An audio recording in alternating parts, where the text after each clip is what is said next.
अच्छा जी, लिखा है कुछ आप लोगों ने या अभी तक कुछ भी नहीं लिखा? बस थोड़ा सा। जो दो पेपर्स हैं वो अलग साइड पे आ गए, वो रख लिए आपने कि ये दो पेपर्स हैं, इनको लिखना है मैंने? हो गए दोनों सेपरेट? एक तो प्लेटफॉर्म है, दूसरा नहीं है। दूसरा नहीं आपके पास है जी? आप जब दिखाना चाह रही थी, कौन सा पेपर आप दिखाएं मुझे, जो आप कह रही थी कि मुझे दिखा दें? आपका टॉपिक तो मैंने अप्रूव कर दिया था।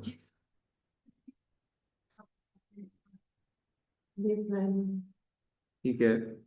अभी और दूसरा पेपर कौन है? बस ठीक है, अगर आपका एक पेपर अप्रूव हो गया है, मेन है कि टाइटल अप्रूव हो जाए, टॉपिक अप्रूव हो जाए। तो वो अब आपकी चॉइस है, थोड़ा ये आपने खुद होमवर्क करना है अपना, क्या करना है क्या नहीं करना। रिव्यू वाले पेपर्स नहीं डाले। हाँ, इम्प्लीमेंटेशन वाले पेपर्स जो होने चाहिए। सर ये वाला चेक कर लीजिए। आप माशाल्लाह को समझदार हैं, आप मैं जो कहा उसको इम्प्लीमेंट करें ना, सोचें ये है, ये ठीक लग रहा है। बट हर पेपर पे क्वालिटी चेक मार्कर्स लगाएं, और फिर पेपर्स को इंक्लूड करें। पेपर वो हो जो कि मेथडोलॉजी यानी इम्प्लीमेंटेशन वाले हो, रिव्यू पेपर्स नहीं। एसएलआरस नहीं चाहिए। ओके जी, चलें फिर, ये अब आप लिखें इसको, अब I can give you time, अब ठीक है, अब मैं अभी तक नहीं लिखा, अगर आपने तो घर में लिखिएगा। एंड अब आपने मुझे करना ये है कि रिसर्च प्रपोजल डॉक्यूमेंट की, again I repeat, research proposal document की इंट्रोडक्शन सेक्शन लिख लेना है, और लिटरेचर रिव्यू में जितना लिख सकते हैं, दो तो मैंने आपको दिए हैं, अब आप और पेपर्स भी इंक्लूड कर सकते हैं, क्योंकि आपने लिखना तो पूरा डॉक्यूमेंट है, तो उसको आप लिखना शुरू कर दें और उसका लिटरेचर रिव्यू जो है वो कंप्लीट करें। ठीक है। सो बहरहाल एटलीस्ट दो पेपर्स का लिटरेचर रिव्यू तो लिखें, और वो डॉक्यूमेंट या वो इतना हिस्सा करके मुझे आप भेजें for my own review and commenting. ठीक है। अल्टीमेटली ये पूरी डॉक्यूमेंट पूरी करनी है हमने, जो आपको दिखाई है मैंने। ठीक है, तो आप अपने अपना इसमें सेगमेंट्स बना लें कि अब आगे बाकी जो 4-5 हफ्ते रह गए हैं उनमें आप किस तरीके से इसको, किस स्टेज पे क्या क्या लिखोगे, क्योंकि हमने इसकी हर चीज़ कंप्लीट कर ली। अब लिखने वाले स्टेज पे हम आ गए, लिखने वाले काम में करेक्शन लगनी है, वो हम करेक्शन लगाते रहेंगे। हमने कंटेंट को अलग अलग तो देख ही लिया। ठीक है। So this is your homework, you do it at homework. हम आगे चलते हैं, और आगे बाकी जो आज का लेक्चर में मैं आपको एक चीज़ और दिखाना चाह रहा था, I just discuss that, that is related to these concepts which are related to population, sample sizes, confidence level, confidence interval, margin of error, etc. etc. इनको देखते हैं आज। रिसर्च प्रपोजल को मैंने आज क्लोज कर दिया है। ठीक है, कि उसमें क्या कंटेंट है, कैसे है। मैंने आपको सैंपल भी दिखा दिया, रिसर्च प्रपोजल का सैंपल डॉक्यूमेंट भी दिखा दिया, सैंपल प्रेजेंटेशन भी दिखा दी, दोनों में फर्क भी बता दिया कि दोनों में फर्क क्या क्या है। So remember that difference and then accordingly react. अच्छा जी, okay, so we go here and try to figure out certain things.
हाँ जी चलें। मैं आपको एक वेबसाइट लिंक कर देता हूँ, let me share the website. Stop share, try to share.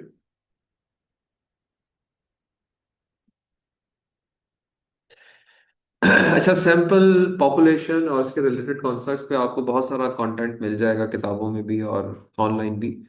और आप उनमें से किसी को भी फॉलो कर सकते हो। इसकी अंडरस्टैंडिंग हम कोशिश करते हैं कि बिल्ड करें आज के, इससे क्या मुराद है, कॉन्सेप्चुअली ये क्या चीज़ें हैं, ताकि उसको फिर हम अकॉर्डिंगली जो है वो समझ के फिर इम्प्लीमेंट कर सकें। अब यहाँ पे ये एक कैलकुलेशन कैलकुलेटर डॉट नेट के नाम से ये एक वेब पेज है, जो कि अगर आप देखो तो इसमें नज़र आ रहा होगा कि आपसे कह रहा है कि the find out the sample size. और नीचे लिखा है कि this calculator computes the minimum number of necessary samples to meet the desired statistical constraints. Confidence level 95%, margin of error 5%। और इसमें ड्रॉप डाउन मेन्यू में आप खोलें तो ये आपको कहेगा जी कि आप कॉन्फिडेंस लेवल 99.99% तक भी लेके जा सकते हैं, 70%, 75%, ठीक है। और इस तरह से मार्जिन ऑफ एरर को भी आप चेंज कर सकते हैं, आप 2% पे आ सकते हैं, आप 3% पे आ सकते हैं, आप 5% इज द डिफॉल्ट वैल्यू, ठीक है। पॉपुलेशन प्रोपोर्शन जो है, अगेन 50% का वर्ड यूज हुआ हुआ है। इनकी एक्सप्लेनेशन भी अगर हम साथ साथ देखते जाएं, इस जगह पे अगर आप देखते हैं पहले चीज को, कॉन्फिडेंस लेवल के बारे में कोई चीज लिखी हुई है, if you can go through this, पढ़ें क्या लिखा हुआ है। The confidence level is the probability that the true value being studied falls within a specified range of value. For example, if the survey show with a 95% confidence level that the average weight of people in a city is between 140 and 150 lbs. Pounds. Pounds, LBS stands for pounds. And this means that there is a 95% chances that the real average weight is indeed between 140 and 150 kgs. On the other hand, there is a 5% chance that the real average weight is either smaller than 140 or higher than 150 kgs. क्या समझ आई? इस अंग्रेजी का उर्दू तर्जुमा दिमाग में क्या गया?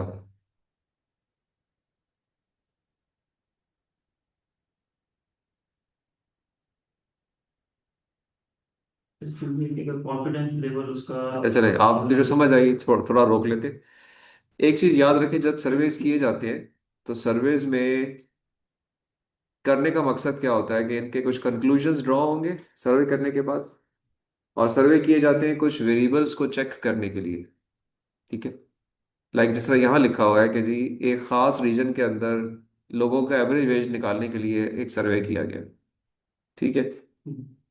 तो आपने उनमें कुछ क्वेश्चन आंसर किए होंगे या कुछ मेजरमेंट्स की होंगी, और कुछ आंसर्स यानी कि रिजल्ट्स आ गए, और उनकी बेस के ऊपर कुछ कमेंट किया गया कि जी average weight weight of in a city से इस्लामाबाद के अंदर कितने लोग हैं, अंदाजन कितने लोग होंगे? 5 लाख, 10 लाख, 20 लाख? अच्छा, जब सर्वे किया गया और आपने average weight of a city निकालना है तो आइडियली क्या करना चाहिए आपको कि जितने लोग उस शहर में रहते हैं सबका वेट निकालना चाहिए, तभी ठीक रिजल्ट निकलेगा ना। लेकिन क्या आप सारे लोगों का वेट निकाल सकते हो एक शहर के अंदर? आप तो शायद एक महल्ले के अंदर भी सारे लोगों को जमा नहीं कर सकते, ऐसे ही। तो इट मीन्स ये कि आप कंप्लीट पॉपुलेशन को एड्रेस नहीं कर सकते कभी भी जिंदगी में कहीं पे भी। What the method to do it, you decide about a sample. Okay जी, इतना सैंपल अगर आ जाए तो मेरे जो रिजल्ट्स हैं वो क्या है, वो क्या होंगे? वो कुछ रीजनेबल आउटपुट दे देंगे मुझे, यानी कुछ कुछ इंडिकेशन दे देंगे, या किसी हद तक ठीक होंगे, या वो डिपिक्शन होगा ओवरऑल पॉपुलेशन का। कमेंट कर सकता हूं मैं कि अगर इतना आ गया रिजल्ट, एक सैंपल हैंडल हो गया, तो पूरी पॉपुलेशन पे कमेंट कर सकते हैं। एक और एग्जांपल लेते हैं, आपके पास बहुत सारा कंप्यूटर सिस्टम्स आपने खरीदे मार्केट से, 10,000 सिस्टम्स खरीद लिए। अब आप चेक करना चाह रहे हैं कि यार सिस्टम्स ठीक आए कि नहीं आए, तो क्या आप 10,000 के 10,000 सिस्टम खोल के देखोगे? आप उसमें बैचेस लॉट्स डिफाइन करते हैं, ओके जी 10 की लॉट आई, उसमें 2 सिस्टम खोल के देख लिए। फिर 50 की लॉट उठाई, 4 सिस्टम खोल के देख लिए हैपन्स रैंडमली। और अगर वो सही है तो आप कहेंगे हाँ यार ये प्लॉट ठीक है। ठीक है। इसी तरह चेकिंग इंस्पेक्शन ऐसी ही होती है ना, हर चीज तो खोल के नहीं देखी जाती। इसका मतलब ये कि स्टैटिस्टिक्स एक इंपॉर्टेंट शोबा है मैथमेटिक्स का, जो ये कहता है कि आप एवरेजेस पे, मीन्स पे, परसेंटेजेस पे, प्रोबेबिलिटीज पे बहुत सारे फैसले करते हैं।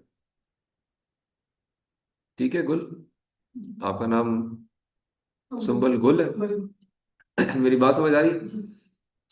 मैं मतलब सिर्फ सारे लोगों को तो हम नहीं कर सकते, उसमें से कुछ लोगों का हम लोग डेटा जी कलेक्ट ऐसे ही करेंगे और ऐसे। उससे हम परसेंटेज निकालेंगे। अच्छा, अब ये यहाँ पे आपने मुझे खुद ही बताया कि जी ऐसे ही होगा, क्योंकि प्रैक्टिकली पॉसिबल नहीं है to get the data of full population. जिस भी डोमेन में आप बात करो, चाहे स्टूडेंट्स की बात करो, चाहे टीचर्स की बात करो, चाहे बच्चियों की बात करो, चाहे बच्चों की बात करो, चाहे लड़कों की बात करो, चाहे लड़कियों की बात करो।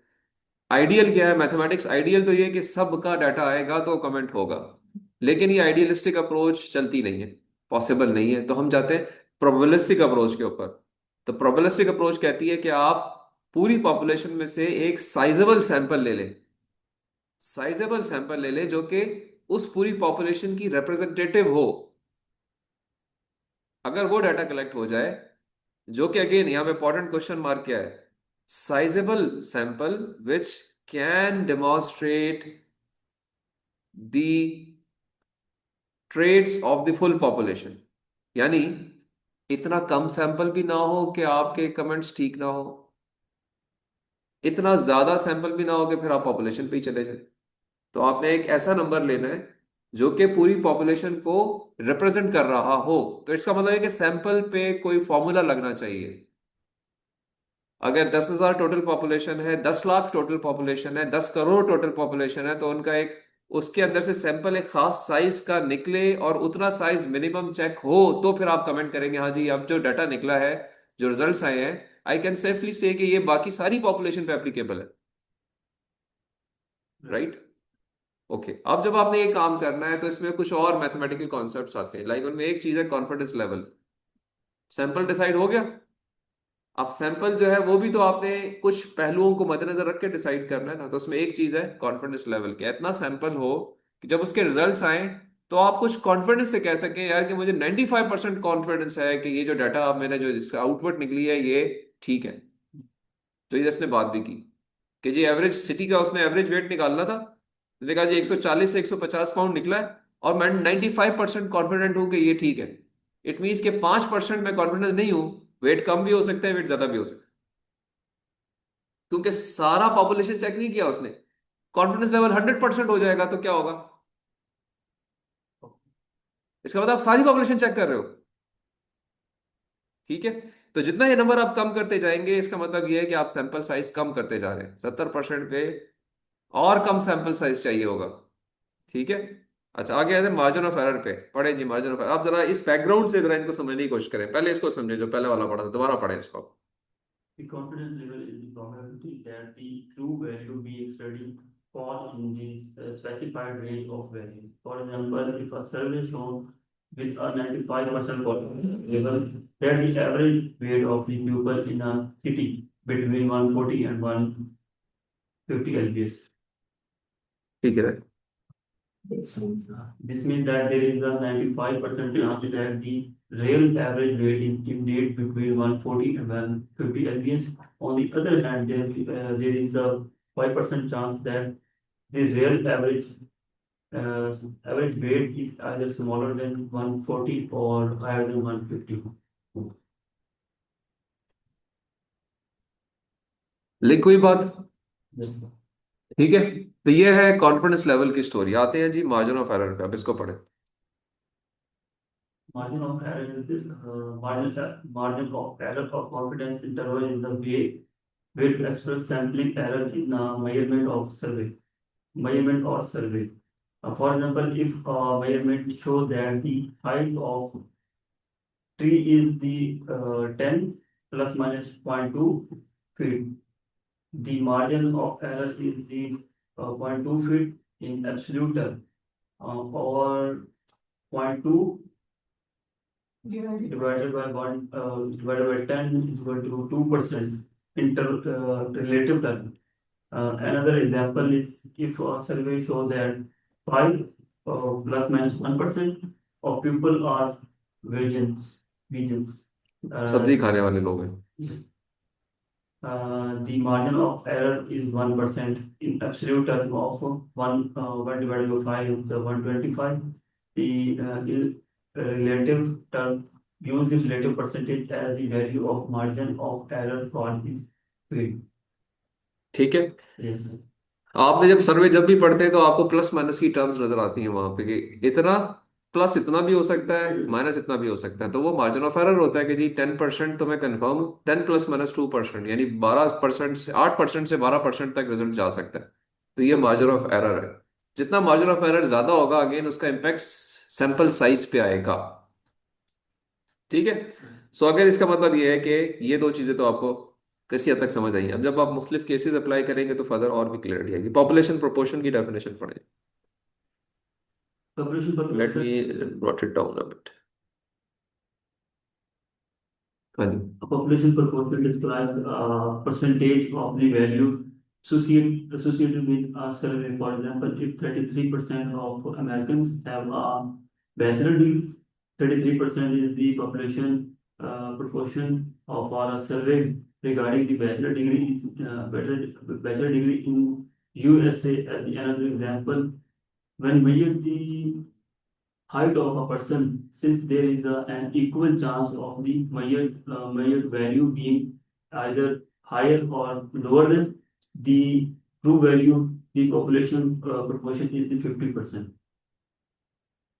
Right. Yes. You just keep it at 50%। अच्छा, अब मैं यहाँ पे डिफाइन करता हूँ जी कि पॉपुलेशन कितनी है। से अब मैंने सैंपल साइज निकालना है, this calculator is to compute the sample size. अच्छा, इनकी definitions whence I go down it is these definitions are given here. यहाँ पे स्टैटिस्टिक्स को डिफाइन करके फिर कॉन्फिडेंस लेवल को डिफाइन किया गया है, कॉन्फिडेंस इंटरवल को डिफाइन किया गया है और उनके फार्मूलाज लिखे गए हैं, और अल्टीमेटली सैंपल साइज कैलकुलेशन को भी डिफाइन किया है फॉर पॉपुलेशन वेरिएबल्स। तो मैथमेटिक्स जो है वो उसके अंदर, मैथमेटिक्स में हमने नहीं जाना, बट मैथमेटिक्स से समझना क्या है कि जी सैंपल निकालने के लिए पॉपुलेशन का एक वेरिएबल होगा, कॉन्फिडेंस इंटरवल का एक वेरिएबल होगा, मार्जिन ऑफ एरर का एक वेरिएबल होगा। जब वो वैल्यूज डालेंगे आप तो आपको सैंपल साइज पता चलेगा जो कि उन सारे कंस्ट्रेंट्स को फुलफिल कर रहा होगा। और उसके बाद आप कह सकते हैं हाँ जी कि जो मेरा सैंपल साइज था, मुझे से इस पे इतना कॉन्फिडेंस है कि इसके रिजल्ट्स हैं वो इतने परसेंट एप्लीकेबल हैं मेरी ओवरऑल पॉपुलेशन के ऊपर।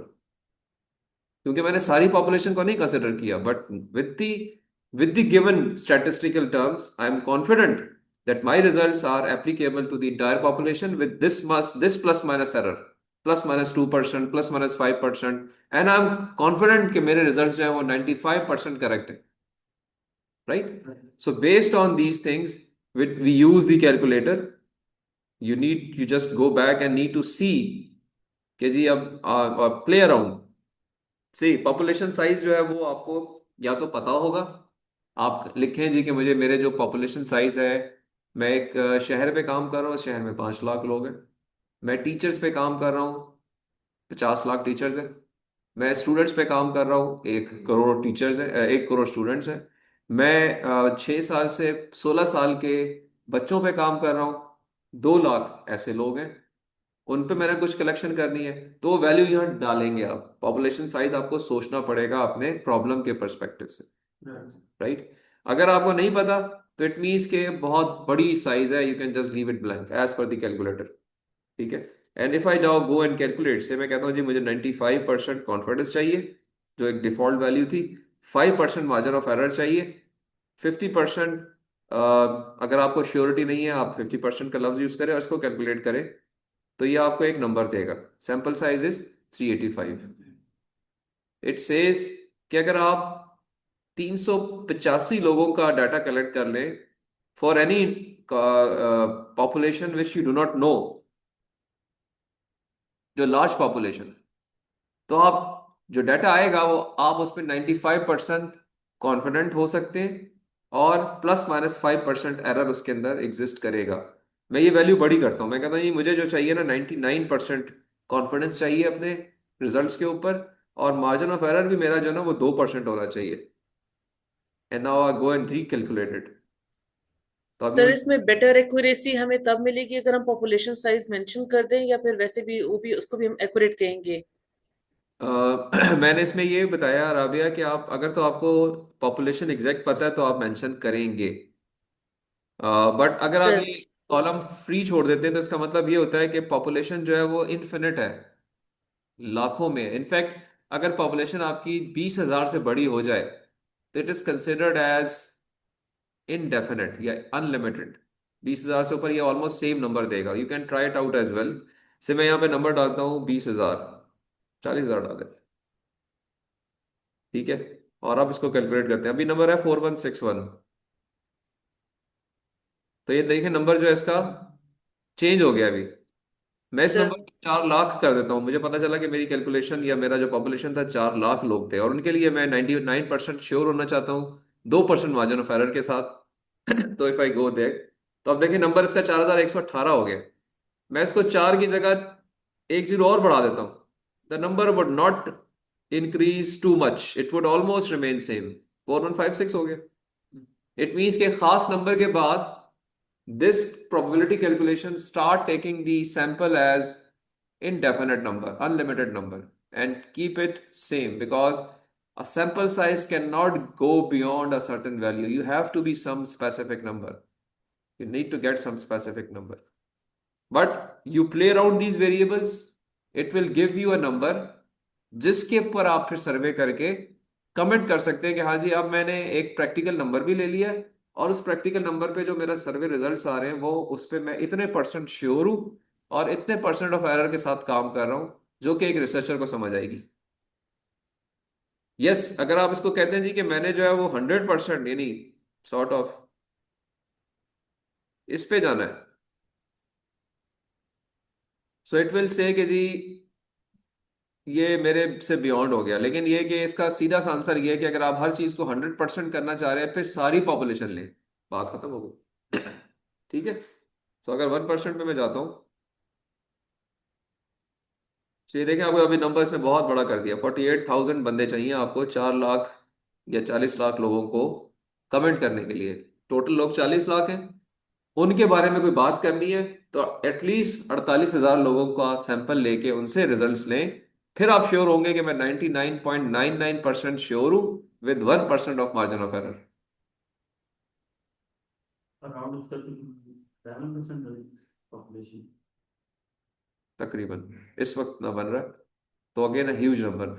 तो अगेन देखिए इसमें समझ समझ इसके अंदर से जो निकलती है वो कोशिश करें, क्योंकि आप मैथमेटिक्स में ना मास्टर्स करें ना पीएचडी करें ना उसे में कर रहा मैं इस कॉन्सेप्ट को अंडरस्टैंड करके अपने ऊपर अप्लाई करना है। और वो क्या है कि जब भी आपने सर्वेस करने होते हैं किसी काम के लिए तो उसके लिए एक प्रैक्टिकल अप्रोच इख्तियार करनी होती है, आइडियलिस्टिक अप्रोच नहीं करनी होती। लेकिन उसके पीछे फिर कुछ बातें आपको लिखनी पड़ती हैं या बतानी पड़ती हैं। वही बातें क्या हैं कि जब आप एक पॉपुलेशन को एड्रेस कर रहे होंगे, एक सेगमेंट ऑफ सोसाइटी को एड्रेस कर रहे होंगे, तो आप एक सैंपल लेंगे but based on certain variables लेंगे।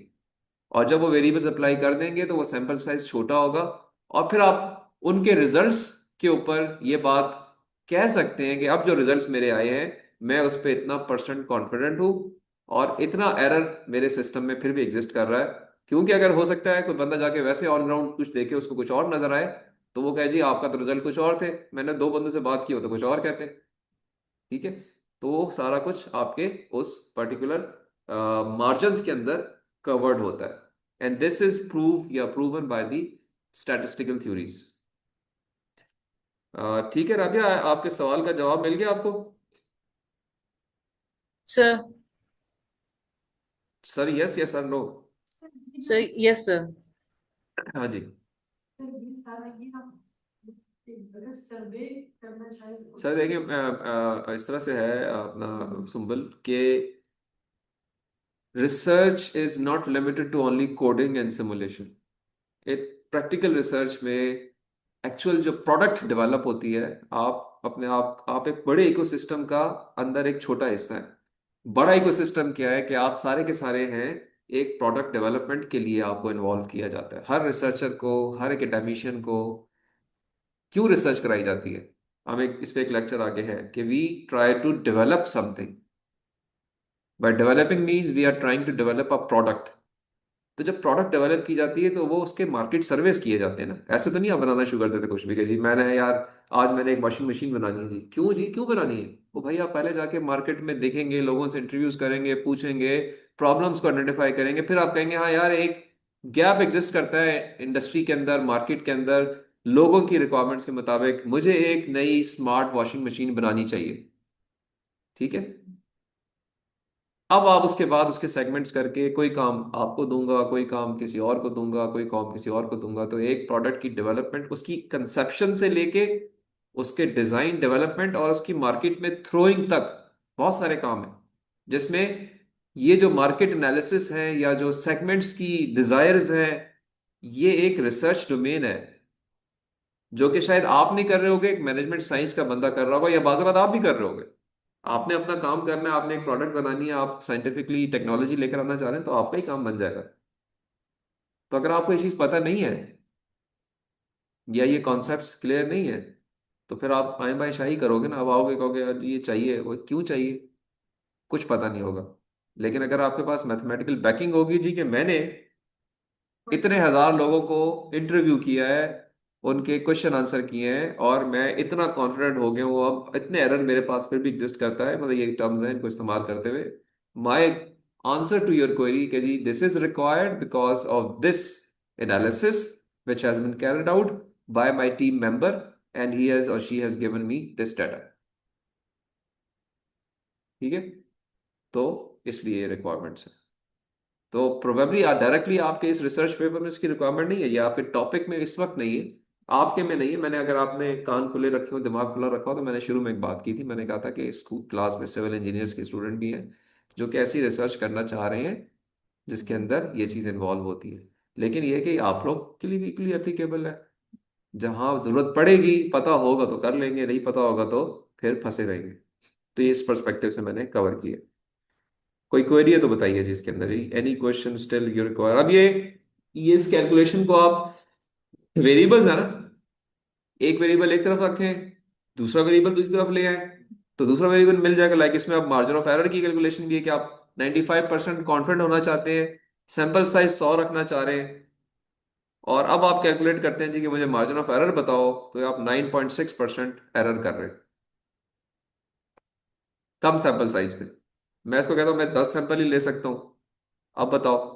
तो कहेगा जी कि आप 30% मार्जिन ऑफ एरर के साथ काम करेंगे। जितना सैंपल साइज कम लेंगे उतना मार्जिन ऑफ एरर ज्यादा होगा, जितना इसको बढ़ाएंगे उतना ये बेहतर होगा। ठीक है। और बढ़ा देंगे और बेहतर हो जाएगा। तो again ideally speaking equal to population means 0% of error, but that is not practical. तो अगेन जो रिसर्चर्स होते हैं, जो वैल्यूएटर्स होते हैं, उनको इससे गर्ज नहीं कि आपका कितना आप एरर दे रहे हैं, उनको कहता है कि हाँ पता था किया है इसने। ठीक है। तो बेशक आप 20% ऑफ एरर पे जा रहे हैं, लेकिन बताएंगे ना, फिर बताएं, तो कोई मसला नहीं होगा जी मुझे 10 लोग ही मिले थे तो मेरा एरर 20% है, fine, nobody would say anything. लेकिन ये जवाब देना कि जी मेरा, मैंने 10 लोगों से टेस्ट किया है, अब वो कहे जी क्यों किया 10 से, अब आपका जवाब ही कोई नहीं है, वो गलत है। हर चीज के पीछे साइंस एंड टेक्नोलॉजी में लॉजिक होनी चाहिए, वो लॉजिक ढूंढ के लानी is the responsibility of researcher. ठीक है। So remember this. ठीक है जी। इस स्लाइड इस पेज को प्रोबेबली किसी और पेज को खोल लें, बुक्स को खोल लें, go through the details of this thing, this concept, and apply it in your statistical calculations whenever similar situation comes to your mind, ताकि आपको क्लैरिटी हो कि ये कैसे आया। We keep it to this point. मैंने आपको टास्किंग दे दी है अगली क्लास की। ठीक है। मैंने आपको कहा कि डॉक्यूमेंट मुझे आपने भेजनी है, प्रेजेंटेशन अब अपडेट करना शुरू कर दें। ठीक है। और टॉपिक अप्रूवल जिनका नहीं हुआ है काइंडली अप्रूवल ले लें, ताकि आप ठीक डायरेक्शन में चलें, गलत डायरेक्शन में ना चलें। ठीक है। और बाकी ये कि इंशाल्लाह सी यू नेक्स्ट क्लास में। इंशाल्लाह नेक्स्ट क्लास हमारी सैटरडे को ही होगी, उसी टाइम पे जिस पे होती है। तो see you in that time. ठीक है जी। हमारी जो ऑनलाइन पार्टिसिपेंट हैं, राबिया, कोई क्वेश्चन आपका अभी है तो बताइए। मैं आपको नहीं आप सर। मिड टर्म मार्क्स बता देता हूँ राबिया। सर।